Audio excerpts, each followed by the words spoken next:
12、13箱の間です。日雇いの仕事が集まる釜ヶ崎には、労働者だけでなく借金で破産した人間や前科を持つ人間などさまざまな人間が集まる。それゆえに釜ヶ崎を嫌う人も多いが、人生の敗者が集まる終わりの場所ではない。逆にホームレスから犯罪者まで誰でも受け入れる町の包摂力に癒され、人生をやり直そうと考える人もいる。所持金167円でこの町に流れ着いた元経営者伊藤博明も釜ヶ崎で生まれ変わろうとしている。新しいアイドルたち。足の短い愛と足の長い愛。借金でも銀行が借りてくれって社内で借りただけやで。昔の知り合いに「お前よう返したな」って言われて「お前5億あったよバカそんなんあるか」って言ったけど、全くそれはね記憶にございませんってやつや覚えとらんだよ。多分3億や、俺は3億ぐらいやろなと思うけど、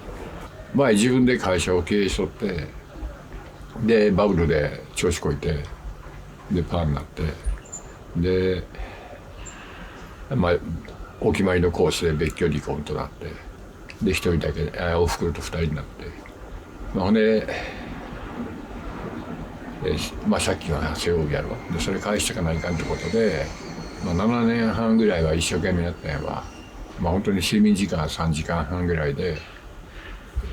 360日働いた。80何キロあった体重が55キロまで劣ってんやで。で朝から晩まで動き歩いて走り歩いて一人でやって、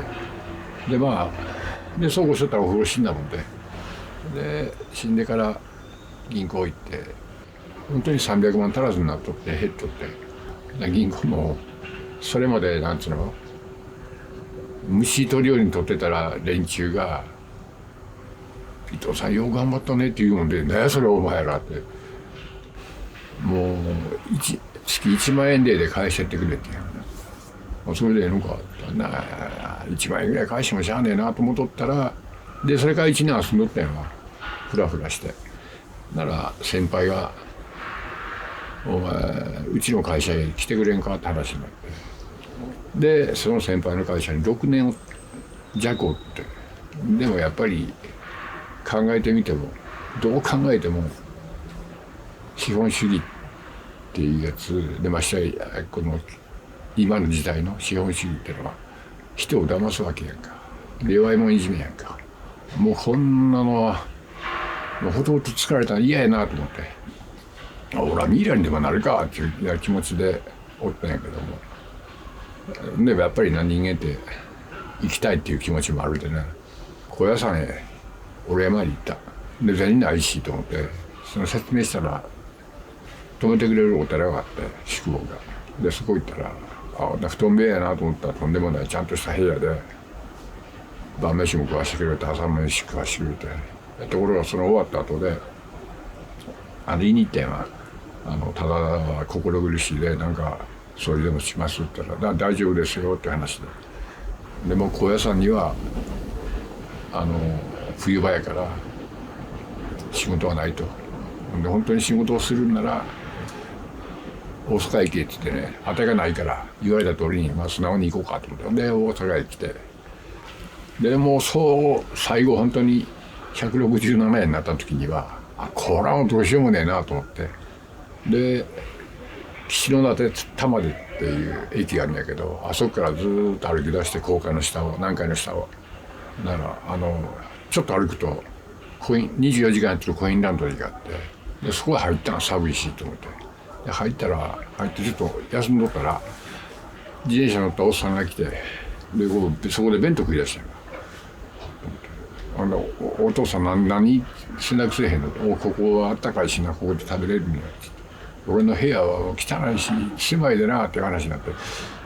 と思って、でいろいろ話聞いたら、生活保護でもう30年ここにおるっていう話で、多分見たんやろな。お前これ食えってもらって、でお前行くとこないんやろって話向こうが言うもんで、ないわって言ったら、このまままっすぐ北向いて、この高架の下を北向いていけと言ったら、萩の茶屋って駅があるで、その手前に三角公園っていうのが東側に見えてくると、今の季節やったら日をタイトルでようわかるわっつって、でもう言われるままに歩き出して、でふっと見たら本当に日が出とんねよ。ちょっと日に当たらせてもらいますって言ったら、その中におった一人のが一番椅子に座って一番多分元これやと思うようなおじさんが「お兄さんお遍路行ってきたか」もうこっち来いこっち来い」って言って椅子出してくれて、缶コーヒー買うてくれて、タバコまで出してくれて「お前行くとこないんやろ」と。それまでいろいろ話してもう気づかれたと思うんやから「ないです」って言ったら、紹介してもらったのが山田稔の理事長がやってる新聞こえて「ついてこい」ってついてったら泊まるとこがあるっていうもんで、布団を見た時にさ、俺ようやく今日はこの布団で寝れるんかと思って、で布団に飛び込んで泳いだ覚えてるわ。今日は寝れるぞと思って、でならそうしてたら、その管理員かアパートその掃除のおじさんが上がってきてさ「兄さんお前臭いでな、今横通ったけどめちゃくちゃ臭いで風呂入っとらんやろ」とか「何ヶ月ぐらい入っとらん」って言って、やがて3ヶ月かなって言ったら「もう今から風呂入れたばっかりで先入れ」そのぐらい体外で洗えよって言って洗って、こう排水溝へ流れてく水見た時に自分でゾッとしたぜ。こんな真っ黒けな俺と思って、でそうこうしとって、だから役所は仕事を探せってなるんやな。仕事を探そうと思って、だからじゃあ動物園の千利動物園の掃除の話があって、でそれに行って、で昼からになったらちょっと気持ち悪くなってきて、ちょっとトイレ行ってきますわって言って、ならトイレ入った瞬間にバッと血が出たよ口から。あれってもうやりことしたなと思って、でこうって言ったらもうすぐ帰れって。だからその時に胃潰瘍が3つできとって、1個は完全に突き破る状態であったと。で生活保護になって、で1年近くかかった治るのに。でそれで治して、でようやく今来たよ。ところがその尿閉塞になって、だからこの丸4年の間に胃潰瘍で1年、尿閉塞で2年っていうまともな年は1年しかなかったな。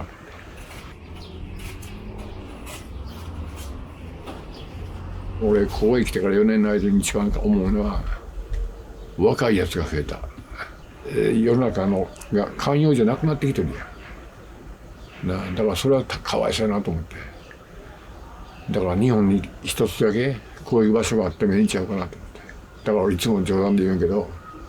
釜ヶ崎を世界遺産にしようって言ってよう言うたんやけどさ、みんなに。夢があってね、俺には。コーヒー屋台を引いて日本全国を歩くと。例えば何かあったら行きづらい人おりませんかとかさ、で年寄りおっても「おばちゃん元気?」振り込み先大丈夫だ、そういうなんつうのやりたいけど、多分俺はもう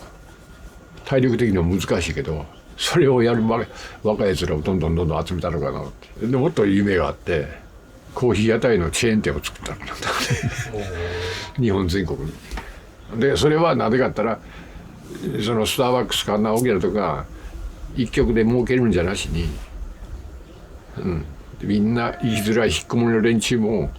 ちょこっと出てきてやって仕事したらお金になるよっていう、それみんな本当に平等に分配していく組織の思惑とかあるやんか。そんなに引っ張られたらあかんでさ。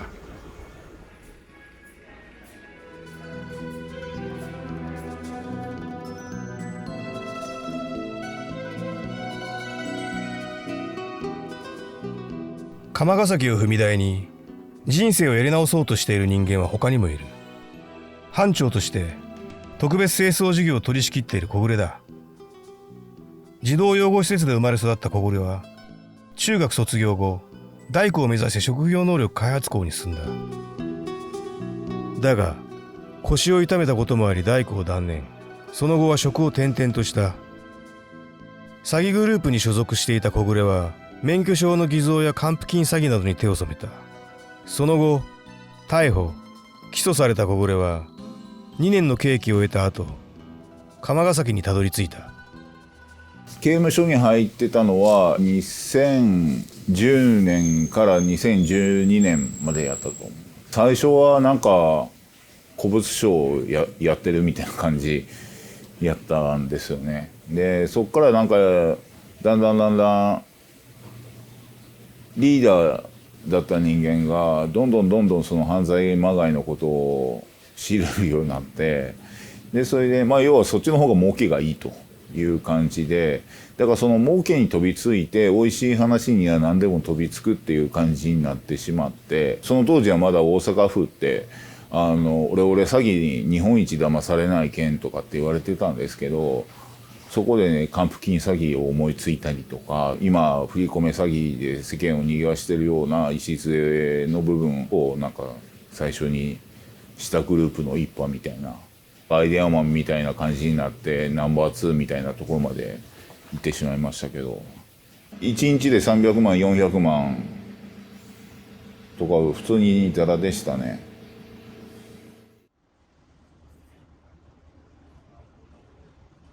過去に打ち明けてくれた人がいて、自分自身は実は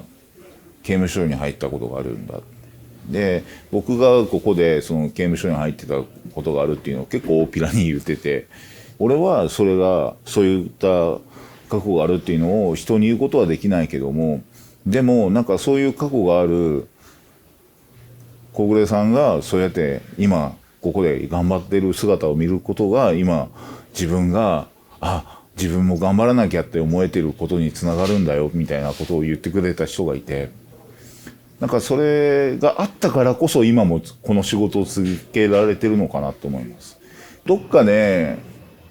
人はみんな助けを求めてるんだと思うんです。ただその保護先が分かんないから、みんな一人で悩んで苦しんで、挙句の果てには最悪の場合自殺しちゃったりとか犯罪を犯しちゃったりとか、そういった最悪なケースに至ってしまってるんだと思うんですよね。僕自身の場合で言うと、9ヶ月の時に両親が家を出て、家にほっとかれた状態で親戚のおじさんが助けてくれたんですね。自分が助けられた部屋にはもうジョージアのオリジナル缶コーヒーがもう縦横無尽に転がってて、で哺乳瓶の中にもそれが入ってて、ジョージアのオリジナル缶コーヒーで僕は育てられてたんですよね。で最近になるまで本当にコーヒーが飲めなくて、今でも甘いコーヒーあんまり好きじゃないし、もうオリジナル缶コーヒーを見るだけでなんかおかんが走るみたいな、そんな状態なんですけど、結局親からのネグレクトとか性的虐待もあったりとか、そういった自分の中でいろいろフラストレーションとして抱えてたものが自己処理が全然できていないのに、どんどんその自分の人生っていうのは進んでいくわけで、なんか人に依存するところが僕はあって、でそういった時にもなんかその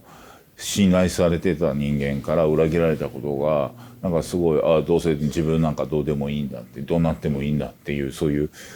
感情のその間違った感情ですよね。そういったものがどんどん積み重ねていって、なんかそれが正当化されていって、でそれがどんどん犯罪行動に結びついていったのかなっていう。僕もだからこの街でセカンドチャンスをもらってると思うんですよね今で。結構僕の中でも今この仕事を転職しようかなとか、そんなことを考えたりしてるタイミングでも実はあって、だからそういうふうになんていうんかな、次のことを考えられるっていうのはある意味この場所のが持つすごい大きなパワーなんじゃないのかなって。こっからなんかいろんなとこに行って、で西成に俺住んでたんだよとかって話した時に、あんなとこ住んでたのとかって、でいやいや西成って言いますだよって、こんだけ2丁目あってさみたいな、そんな話がねみんなができるような世の中になっても面白いのかなと思いますし、そうすればもっともっとね人が集まって、もっとこの街が活性化されて、また違う形でのね、この今のアイリーン地域のあり方がまた別の形でのサポートができる、次の段階の町が形成されていくんじゃないのかなって。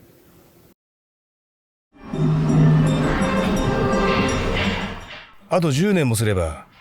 日雇いの高齢者は姿を消していく。今後は都市開発も進んでいくだろう。だがこの土地に刻まれた歴史と記憶は消えることなく続く。そして人生に迷った人を包み込み、共に支え合いながら新たな旅路へと導いていく。